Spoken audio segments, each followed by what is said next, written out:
जय हिंद और जय श्री राम। वीडियो को लाइक करिए, शेयर करिए, कमेंट करिए, चैनल को सब्सक्राइब करिए, नोटिफिकेशन बेल को दबाइए। आरंभ करते हैं वीडियो को दोस्तों। अभी मजा आएगा ना भिड़ो। देखिए ना, हिस्टोरियंस को हम सामने रखते हैं। एक सेकंड सर, एक के बाद एक दिखा दीजिए।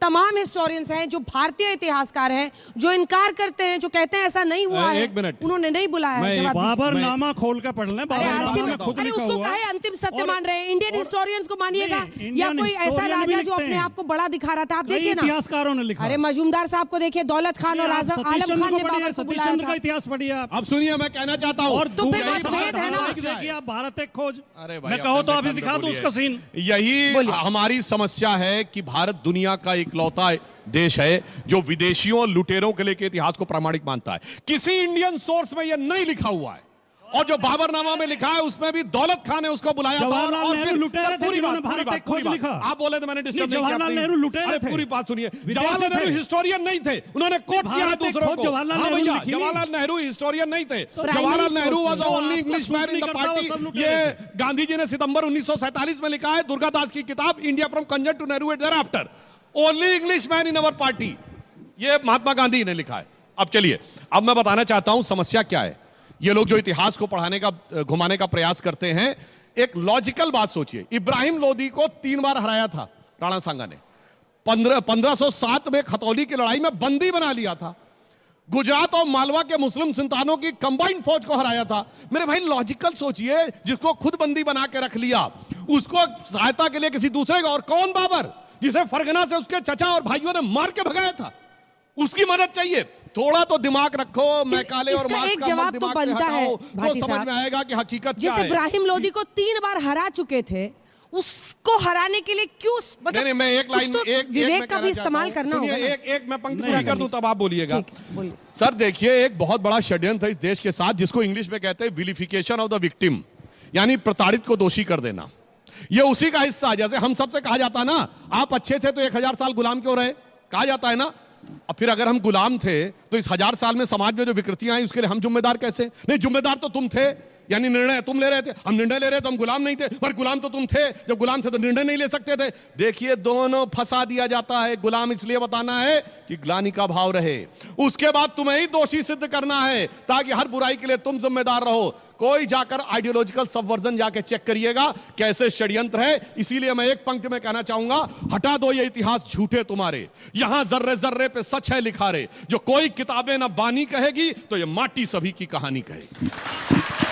अच्छा, इस जोश में सुधांशु जी फंस आपकी पार्टी रही है, क्योंकि मल्लिकार्जुन खड़गे जी कह रहे हैं कि दलित सांसद के साथ ऐसा किया जा रहा है, करनी सेना कर रही है। देखिए, मैं जवाब देता हूं। मल्लिकार्जुन खड़गे जी को तो बोलने से पहले सोचना चाहिए। उनकी पार्टी के एक दलित एमएलए थे, अखंड श्रीनिवास मूर्ति। अगस्त 2020 में उनके घर पे मुस्लिमों ने अटैक कर दिया था।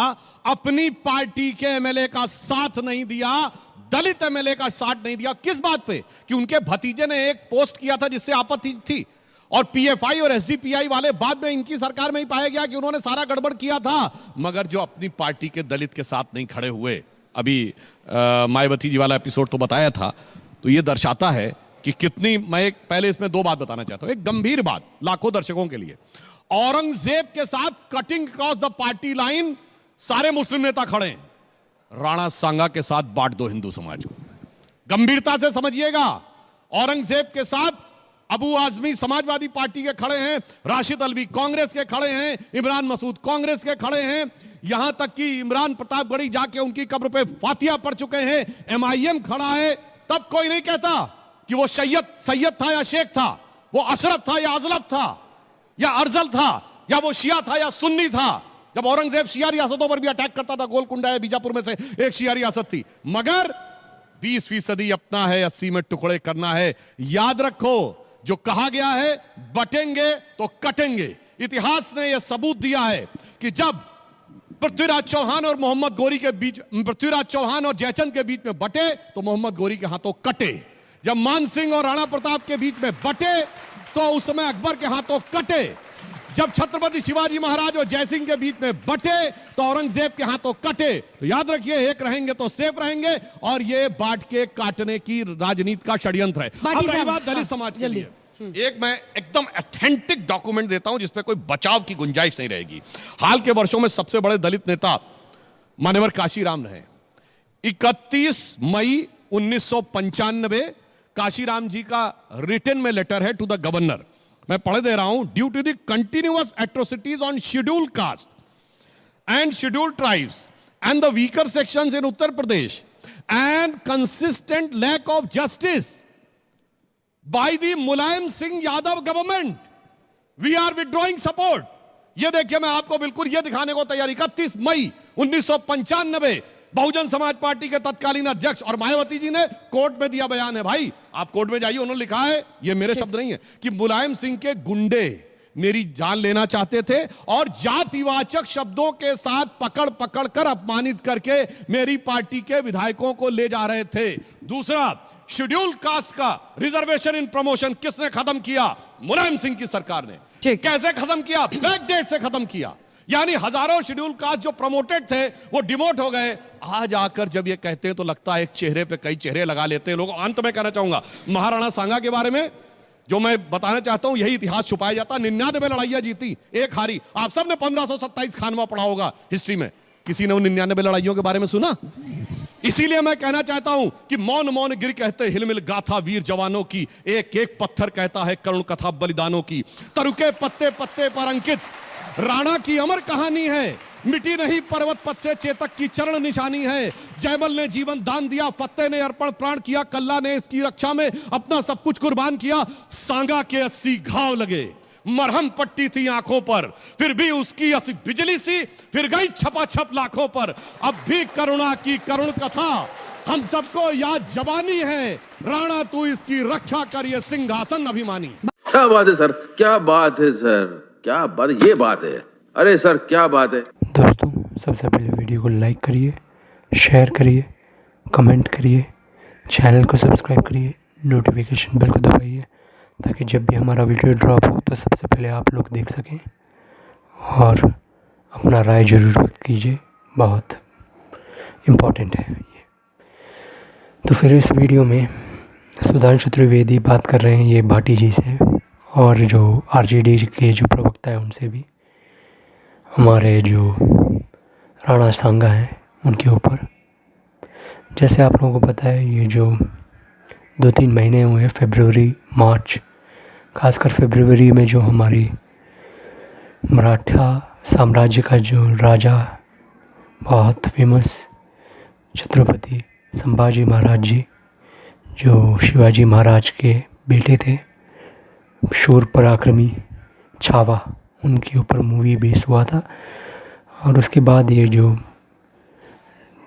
चिरकुट जैसे लोग हैं वो वुडवर्क से, अपने जो बिल से हैं उससे बाहर निकल के आके हमारे जो पूजनीय राजा महाराजाओं को गाली दे रहे हैं। स्टार्टिंग में तो ये जो मुग़ल प्रेमी, औरंगज़ेब प्रेमी, बाबर प्रेमी लोग आके कर रहे थे, पर अभी जो समाजवादी पार्टी के पीटीए के एक नेताजी हैं, वो उनको दलित बोलते हैं खुद को, अभी अचानक से बोलना स्टार्ट हो गया है। ये राज्यसभा के एमपी थे, राम जी, उनका नाम राम हमारे भगवान राम के नाम के ऊपर पड़ा हुआ है।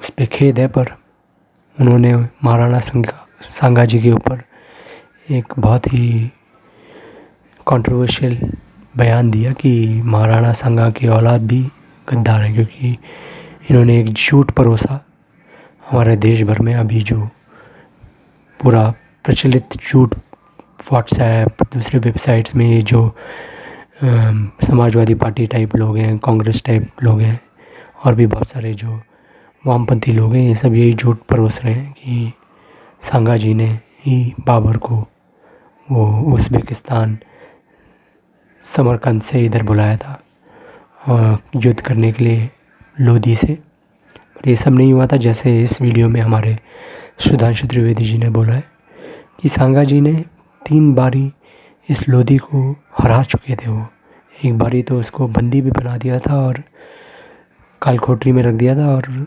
रैंसम देना पड़ा था, फिरौती लिया था उनसे बहुत बड़ा अमाउंट, फिर ही छोड़ा था उनको। हमारे राजाओं का ये भी एक प्रॉब्लम था कि हमें अपने शत्रु को छोड़ने की एक आदत थी, वो आदत नहीं होनी चाहिए थी। वो नहीं होता तो और भी प्रॉब्लम नहीं होते, वो तो जाने का बात का प्रॉब्लम है। तो फिर ऐसे हमारे राजा थे महाराणा सांगा जी, संग्राम सिंह जी, इन्होंने बहुत सारे युद्ध लड़े, 100 युद्ध लड़े, 100 के 100 जीते। बहुत सारे जो वामपंथी और लेफ्टिस्ट हिस्टोरियंस हैं ये सब बोलते हैं कि वो खानवा का युद्ध हार गए थे। मेरे को नहीं लगता हारे थे, विक्ट्री था पर बहुत पावरफुल कॉस्ट में हुआ था, क्योंकि बहुत सारे जो सांगा जी के जो सैनिक थे उनकी मृत्यु हो गई थी। बहुत सारे जो राजपूत इतर तितर बितर हो गए थे उनकी इस खानवा के युद्ध के बाद, क्योंकि ये विक्ट्री था पर ये ओवरवेलमिंग विक्ट्री नहीं था।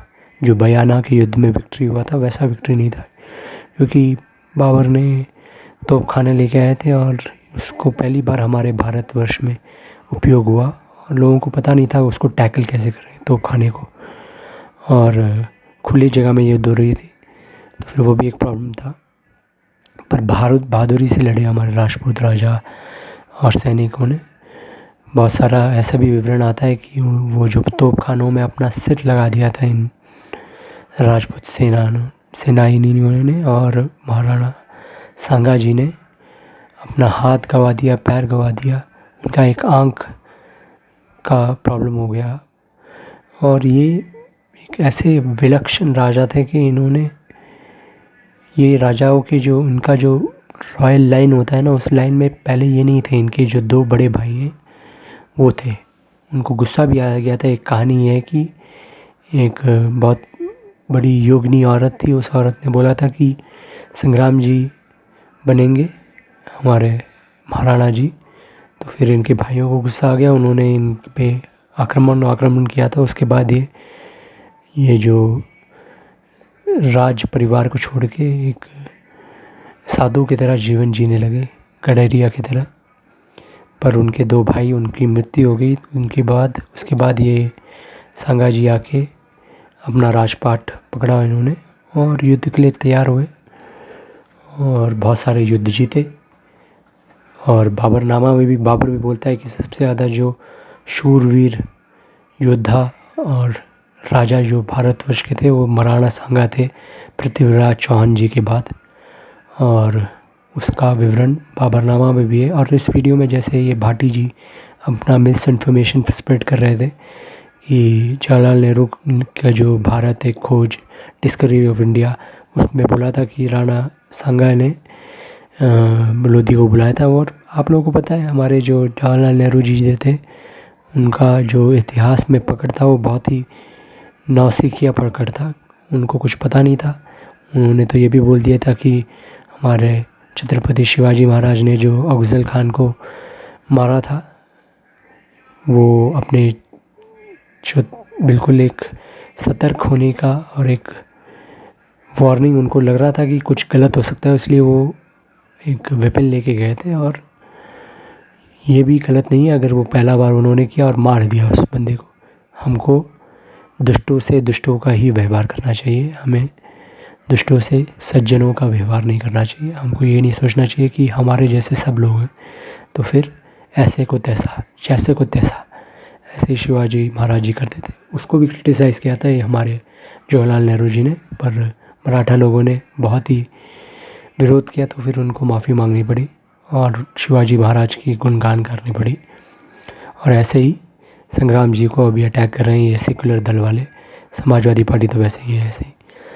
तो फिर दोस्तों ये तो बहुत ही रोमांचक घड़ी में जा रहा है हमारे देश का। ये जो देश के जो ये लोग हैं इनको लगता है कि ये सेकुलर दल वालों की हमारे जो शूर पराक्रमी योद्धा राजा थे इनको ये कटघरे में खड़े करके सेकुलरवादी सोच में उनको ढालने की कोशिश कर रहे हैं। और ये जो मुस्लिम आकांक्षाकारी थे उनको महिमा मंडन कर रहे हैं, उनका प्राइड बोल रहे हैं उनको, क्योंकि मुसलमानों का वोट इनको चाहिए।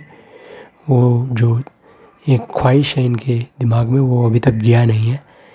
इतने इलेक्शन अभी हार गए, महाराष्ट्र हार गए, दिल्ली हार गए, अभी बिहार भी हार जाएंगे, हरियाणा भी हार गए, तो फिर इनका ये सोच अभी तक गया नहीं है, अभी धीरे धीरे चले जाएगा।